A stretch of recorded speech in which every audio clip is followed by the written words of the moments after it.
America's doctor, Dr. Oz, is here with a special report today on something everybody finds frightening and really difficult to talk about, and that is, we really don't want to talk about it, death.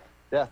Well, after today, you may see your own life very differently, because when you hear from this man, Randy Pausch, he is a married father of 3 and a very popular professor at Carnegie Mellon University, and he is dying. His doctors say he has just months to live. 2 weeks ago, he said goodbye to his students with one last lecture, which has been downloaded more than 1 million times on the internet. Randy is here today to give you, our audience, that final lecture that everybody's passing around on the internet. One more time, he's going to do it for us. Randy, the stage is yours. Thank you.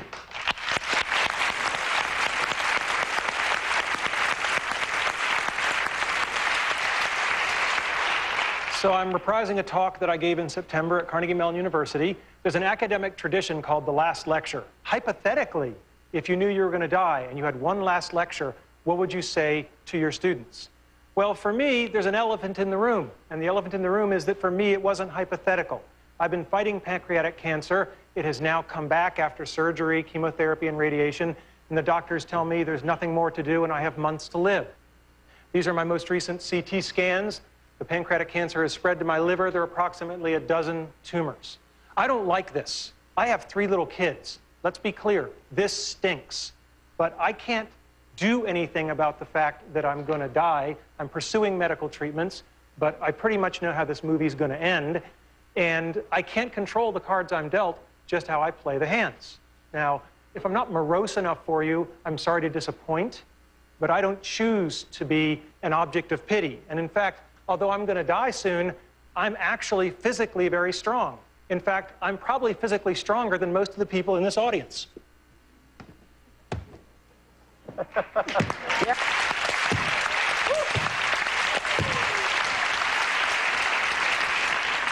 So, today's talk is not about death.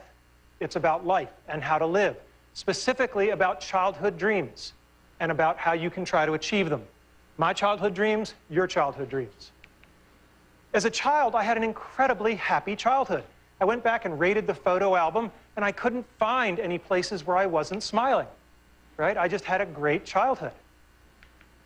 And I was dreaming, always dreaming. It was an easy time to dream. When you turn on your television set and men are landing on the moon, anything is possible, and we should never lose that spirit. So what were my childhood dreams? Being in the National Football League. This is one of the childhood dreams I didn't achieve, right? And it's very important to know that if you don't achieve your dreams, you can still get a lot by trying for it. There's an expression I love, experience is what you get when you don't get what you wanted.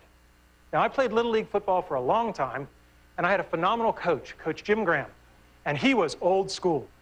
When I was at a practice, he rode me all practice. You know, you're doing it wrong, go back, do it again. You're sloughing off, you owe me push-ups. Just for 2 hours. It was relentless. And after practice, one of the assistant coaches came up to me and he said, "Yeah, Coach Graham rode you pretty hard." And I said, "Yeah." And he said, "That's a good thing, because it means he cares. When you're doing a bad job and nobody points it out to you, that's when they've given up on you." And that's something that's really stuck with me, is when somebody is going to ride you for 2 hours, they're doing that because they care to make you better. So, next dream, Walt Disney Imagineering. When I was 8, my family took the pilgrimage to Disneyland in California. And it was this incredible experience, the rides and the shows and the attractions and everything.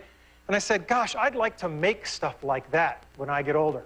So I graduated from college and I tried to become an Imagineer. These are the people who make the magic. And I got a lovely rejection letter. And then I tried again after graduate school. And I've kept all of these rejection letters over the years. They're very inspirational. But then the darndest thing happened.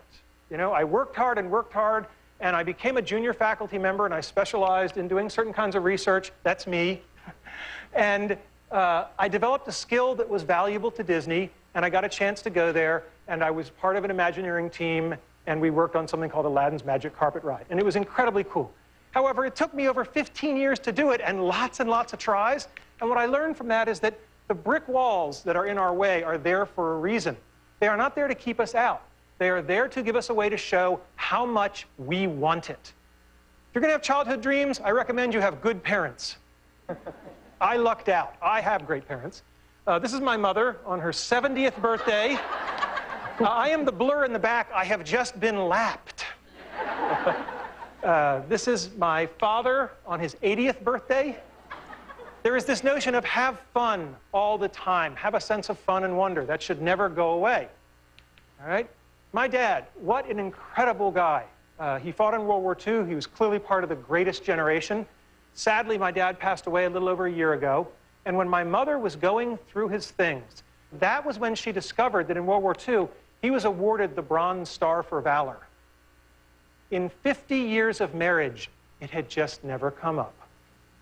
There's a real lesson in humility that I can learn from my father there. Now, my mother. Mothers are people who love you even when you pull their hair. And this was the kind of relationship I had with my mother. And my mother, speaking of humility, was always there to keep me in check. When I was going through graduate school and I was taking really hard examinations, I was home pretty much complaining and whining about how hard these PhD tests were. And she just patted my arm and she said, "We know how you feel. Just remember that when your father was your age, he was fighting the Germans in World War II." And then the day came when I got my PhD, and I was so proud, and my mother introduced me to everyone as, "This is my son. He's a doctor, but not the kind that helps people." Probably the most wonderful thing my parents did was they let me paint my bedroom. I said one day, "I want to paint stuff on the walls." And they said, "Okay." So I had a rocket ship, and we lived in a ranch, so I wanted an elevator. I wasn't sure where it would go.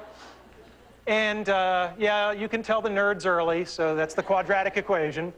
But the great thing is that they let me do it. And they felt that letting me express my creativity was more important than the pristine nature of the walls. And I was really blessed to have parents who saw it that way. My parents taught me about the importance of people versus things.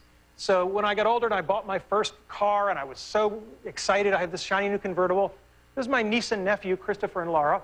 And every month I'd take them for a weekend, so my sister and her husband would get a little break, and we'd go off on adventures. And I'd just shown up with my new car, and my sister's explaining to Chris and Laura, "That's Uncle Randy's new car. You can't get it dirty, da-da-da-da-da." And they're just cracking up laughing, because over her shoulder, I'm casually opening a can of soda and just emptying it on the back seat. And they come running over. My sister says, "What are you doing?" And I said, "It's a thing. It's just a thing." And I'm really glad I did that, because at the end of the weekend, as I was driving them home, little Chris, who was about 8 at the time, had the flu, and he threw up all over the back seat of my car. And I don't care how much value you get out of owning a nice, shiny, pristine thing. It's not as good as I felt knowing that I made an 8-year-old boy not feel guilty just because he'd had the flu. Next thing, you better decide early on if you're a Tigger or an Eeyore. Tiggers are energetic, they're optimistic, they're curious, they're enthusiastic, and they have fun. And never, ever underestimate the importance of having fun. I am dying soon, and I am choosing to have fun today, tomorrow, and every other day I have left. If you want to achieve your dreams, you better work and play well with others, and that means you better live with integrity. Simple advice that you'll find hard to follow: just tell the truth. Second thing, when you screw up, apologize. There are a lot of bad apologies in America. A good apology has 3 parts. I'm sorry. It was my fault. How do I make it right? Most people skip that 3rd part. That's how you can tell sincerity. The last thing is that we all have people that we don't like, that have done things we don't like, and what I have found is no one is pure evil. If you wait long enough, they will show you their good side. You can't make them do it in a hurry, but you can be patient. Show gratitude. When I got tenure as a young faculty member, my colleagues said, "This must have cost you an arm and a leg. How could you do it?" I said, "These kids just worked day and night for years." One of my colleagues said, "This must have cost you an arm and a leg. How could you do it?" I said, "These kids just worked day and night for years so that I could get the best job in the world for life. How could I not do it?" I mean, gratitude is a very simple thing, and it's a very powerful thing. And lastly, I don't think complaining and whining really solves the problem. This is Jackie Robinson, first black major leaguer, had it in his contract not to complain if people spit on him. All right? Now, I don't care if you're Jackie Robinson or if you're a guy like me who's only got a couple of months to live. You can choose to take your finite time and energy and effort, and you can spend it complaining, or you can spend it playing the game hard, which is probably going to be more helpful to you in the long run. Now, I told you this is part of the lecture series at Carnegie Mellon University, and it's important for you to know why I gave the talk. Okay? The talk isn't just about how to achieve your childhood dreams. It's much broader than that. It's about how to live your life. Because if you lead your life the right way, the karma will take care of itself. The dreams will come to you.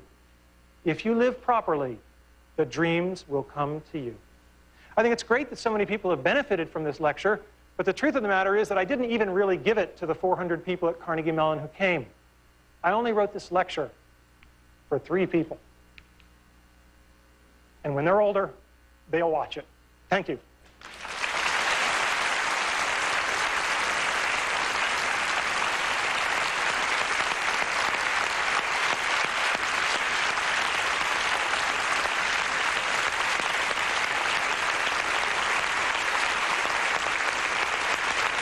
We'll be right back. We'll be right back.